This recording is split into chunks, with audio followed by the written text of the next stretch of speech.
टिल्लो बंदर एक दरख्त से दूसरे दरख्त पर तेजी से छलांग लगाते हुए अपने आप से बोल रहा था। जल्दी, जल्दी कर टिल्लो जल्दी, रात होने से पहले तुझे घर पहुंचना है, वरना अम्मी की डांट सुननी पड़ेगी। बचाओ बचाओ, आरे कोई है जो मेरी मदद करे, मुझे उस गड्ढे से बाहर निकाले। अचानक टिल्लो बंदर के कानों में आवाज आई। टिल्लो आवाज की समत बढ़ा और इधर उधर देखने लगा, मगर उसे कोई नजर नहीं आया। अचानक उसकी नजर गड्ढे की तरफ गई तो वहां एक शेरनी फंसी हुई दिखाई दी।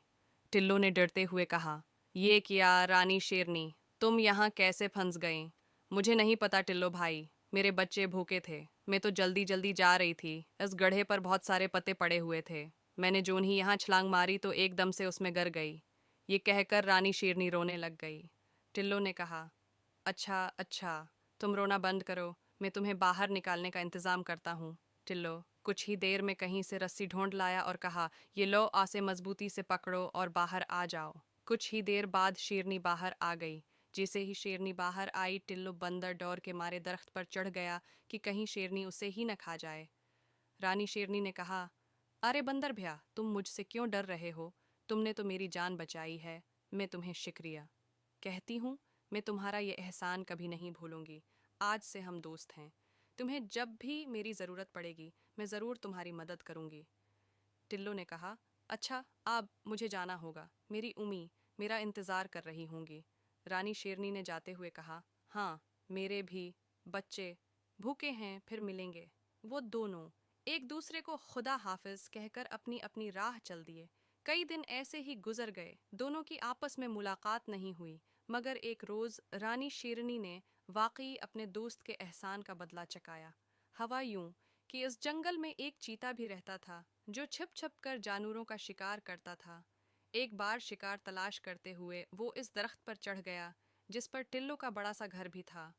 इस वक्त टिल्लो बंदर अपने घर की टहनी पर लेटा अखबार पढ़ रहा था और इसकी अम्मी किचन में फरोट चाट बना रही थी।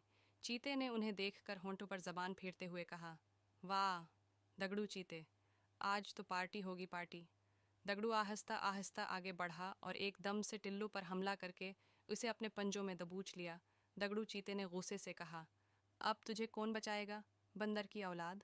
बचाओ बचाओ, अरे कोई तो उस जालिम चीते से मेरी जान बचाए। टिल्लो चला चला कर मदद के लिए पुकारने लगा। अचानक खुद को छुड़ाने की कोशिश में उसकी टांग फिसल गई और वो सीधा नीचे जा गिरा। दगड़ू चीता भी फौरन छलांग मारकर नीचे आ गया और आहिस्ता आहिस्ता बंदर के पास आते हुए कहने लगा, अब तो तुम्हारी टांग भी टूट गई, भाग भी नहीं सकते तुम। लेकिन अचानक से दगड़ू रुक गया और डरते हुए कहने लगा, रानी, तुम मेरे रास्ते से हट जाओ। रानी ने कहा, नहीं नहीं हटूंगी, तुम्हें नहीं पता तुमने किस पर हमला किया है। मेरे दोस्त पर हमला किया है, टिल्लो मेरा दोस्त है। एक बार उसने मेरी जान बचाई थी। फिर रानी ने दगड़ू को बहुत मारा, आतना मारा कि वो दुम दबा के वहां से भाग गया। टिल्लो बंदर ने रानी शेरनी का शुक्रिया अदा किया। रानी ने टिल्लो से कहा, अरे नहीं टिल्लो भाई, ये तो मेरा फर्ज था। प्यारे बच्चों, इस कहानी से हमें सबक मिलाकर अपने दोस्तों को मुश्किल के वक्त अकेला नहीं छोड़ना चाहिए, उनकी मदद करनी चाहिए। चाहे जितनी ही बड़ी मुश्किल हो, हमेशा उनका साथ देना चाहिए।